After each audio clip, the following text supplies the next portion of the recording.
بسم اللہ الرحمن الرحیم۔ محترم و معزز ناظرین، السلام علیکم۔ ارشاد باری تعالی ہے، اے ایمان والو، تم پر روزے فرض کیے گئے جیسے تم سے پہلے لوگوں پر فرض کیے گئے تھے تاکہ تم پرہیزگار بن جاؤ۔ روزہ دین اسلام کا ایک ستون ہے اور اس کے بغیر ایک مسلمان کا دین مکمل نہیں ہوتا۔ محترم ناظرین، اس ویڈیو میں بتایا جائے گا کہ وہ کون سے 9 لوگ ہیں کہ اگر وہ روزہ نہ رکھیں تو انہیں کچھ بھی گناہ نہیں ہوگا، یعنی ان 9 لوگوں کو رمضان میں روزہ نہ رکھنے پر چھوٹ ہے۔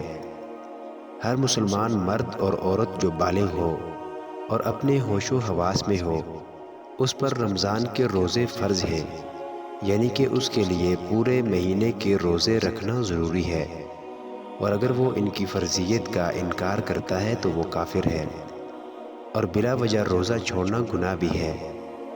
لیکن کیا آپ جانتے ہیں کہ 9 لوگ ایسے بھی ہیں جنہیں رمضان کے مہینے میں روزہ نہ رکھنے کی چھوٹ ہے؟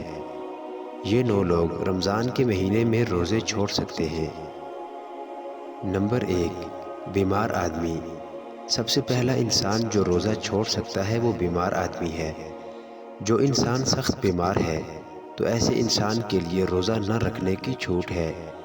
اگر ایسا بیمار آدمی روزہ نہیں رکھتا ہے تو اس پر کچھ بھی گناہ نہیں ہے۔ اب یہ بھی جان لیجئے کہ ایسی کون سی بیماری ہے کہ جس میں روزہ نہ رکھنے کی چھوٹ ہے۔ ہم آپ کو بتاتے ہیں کہ یہاں پر ان بیماریوں کی بات نہیں ہو رہی جو کہ عام طور پر نارمل لوگوں کو ہوتی ہیں، جیسا کہ اگر کسی کے سر میں درد ہو گیا، گھٹنے میں درد ہو گیا، کسی کو سردی یا زکام لگ گیا اور اس پر اس نے روزہ چھوڑ دیا تو ایسا کرنا بالکل بھی جائز نہیں ہے۔ ایسے لوگوں کو روزہ رکھنا ضروری ہے۔ یہاں پر بیماریوں سے مراد ایسی بیماری ہے جس میں انسان کی جان جانے کا خطرہ ہوتا ہے۔ اب یہ بھی جان لیجئے کہ وہ کون سی بیماری ہے کہ جس میں انسان کی جان جانے کا خطرہ ہوتا ہے۔ تو اس بات کا ایسے پتہ چلتا ہے کہ اگر کوئی ماہر ڈاکٹر آپ کو یہ کہہ دے کہ اگر آپ بھوکے پیاسے رہے تو روزہ رکھنے سے آپ کی جان جانے کا خطرہ ہو سکتا ہے، یا پھر ڈاکٹر آپ سے یہ کہہ دے کہ اگر آپ نے روزہ رکھا تو آپ کی بیماری ٹھیک نہیں ہوگی یا آپ کی بیماری اور بڑھ جائے گی، تو ایسی صورت میں رمضان کے مہینے میں روزہ چھوڑنا جائز ہے، لیکن چھوٹی موٹی بیماریوں میں روزہ چھوڑنا جائز نہیں ہے۔ اب یہاں پر اگر کسی نے اپنی بیماری کی وجہ سے روزے چھوڑ دیے ہیں تو وہ یاد رکھے کہ اسے ان روزوں کو بعد میں رکھنا پڑے گا جب اس کی بیماری دور ہو جائے گی، یعنی کہ جب اس کی بیماری ٹھیک ہو جائے گی تو اس کو اپنے چھوڑے ہوئے روزوں کو قضا کرنا پڑے گا۔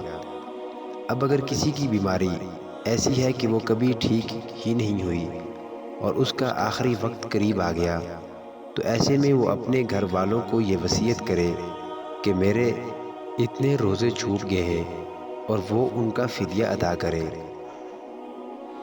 اور فدیہ یہ ہے کہ ہر ایک روزے کے بدلے ایک مسکین کو دونوں ٹائم پیٹ بھر کر کھانا کھلائیں۔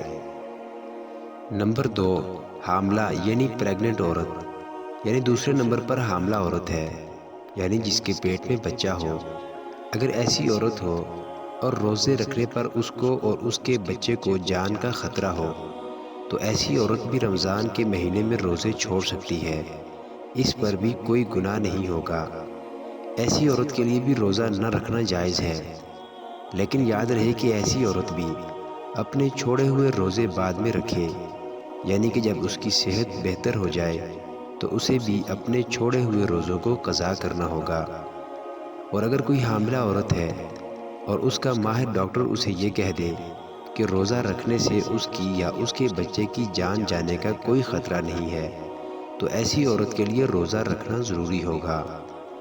نمبر 3، زیادہ بڑھاپا ہونا، یعنی تیسرا شخص وہ ہے جو اپنی عمر کے آخری پڑاؤ میں پہنچ جائے، یعنی کوئی شخص بہت زیادہ بوڑھا ہو گیا ہو۔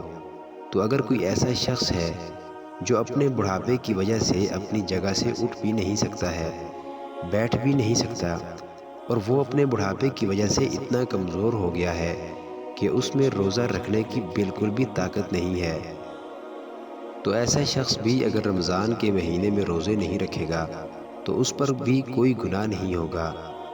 تو ایسے بوڑھے شخص کے لیے بھی روزہ چھوڑنا جائز ہے، لیکن یاد رہے کہ ایسے شخص کے لیے بھی فدیہ ادا کرنا ضروری ہے۔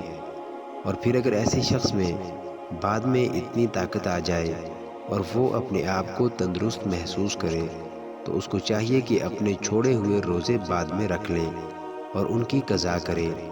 لیکن اگر کوئی شخص اپنے بڑھاپے کی وجہ سے اتنا کمزور ہو گیا ہے کہ اسے اپنے ٹھیک اور صحت مند ہونے کی کوئی امید ہی نہیں ہے تو اس کے لیے روزے معاف ہیں، لیکن اسے بھی اپنے ہر روزے کے بدلے میں فدیہ دینا پڑے گا، اور فدیہ یہی ہے کہ اپنے ہر روزے کے بدلے ایک مسکین کو پیٹ بھر کر 2 وقت کا کھانا کھلانا ہوگا۔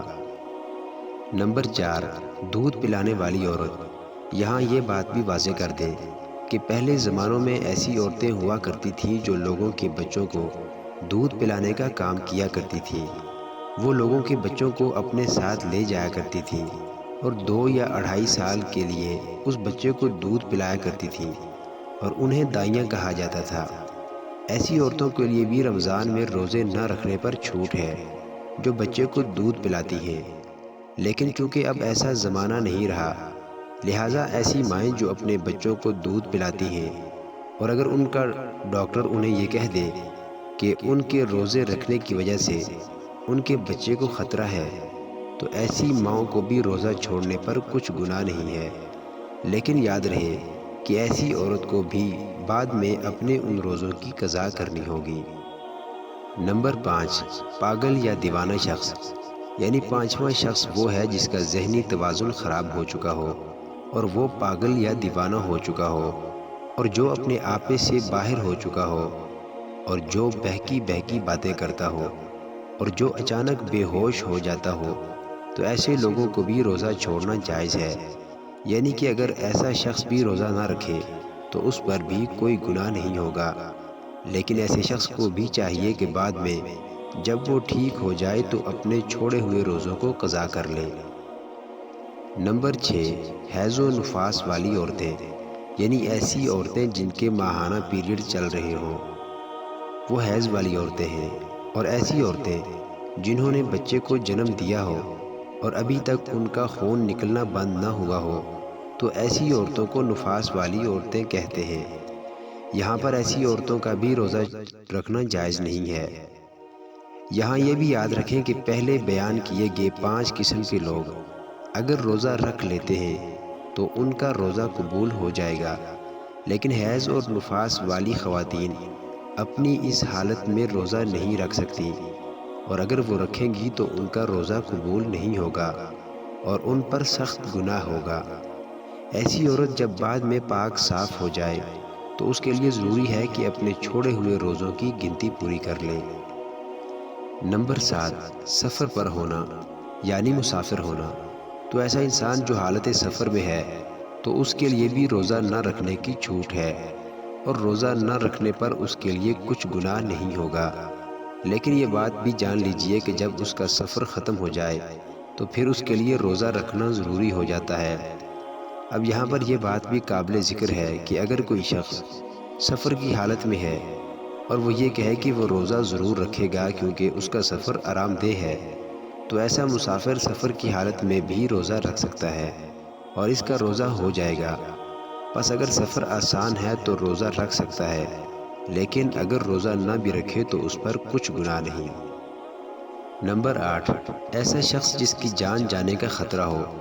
یعنی اگر کوئی شخص تلوار لے کر کسی کے پاس آ جائے اور یہ کہنے لگے کہ اگر تم روزہ رکھو گے تو میں تمہاری گردن اڑا دوں گا، یعنی تمہیں مار دوں گا، اور اسے اپنی جان کا خطرہ ہو، تو ایسے شخص کے لیے بھی روزہ نہ رکھنے پر چھوٹ ہے۔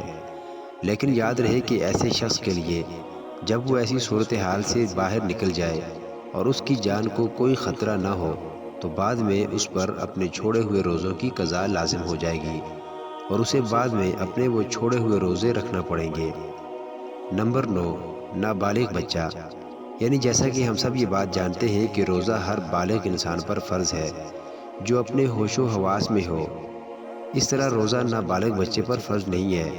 اگر کوئی نابالغ بچہ روزہ نہیں رکھتا تو اس پر کوئی گناہ نہیں ہوگا اور اسے روزہ نہ رکھنے پر چھوٹ ہے، لیکن اگر کوئی بچہ 10 سال کی عمر کو پہنچ جائے اور اس میں روزہ رکھنے کی طاقت آ جائے تو اس کو چاہیے کہ وہ روزہ رکھنا شروع کر دے، اور اگر ایسا بچہ روزہ نہ رکھے تو اس کے گھر والوں کو چاہیے کہ اس پر سختی کرے اور اسے روزہ ضرور رکھوائیں۔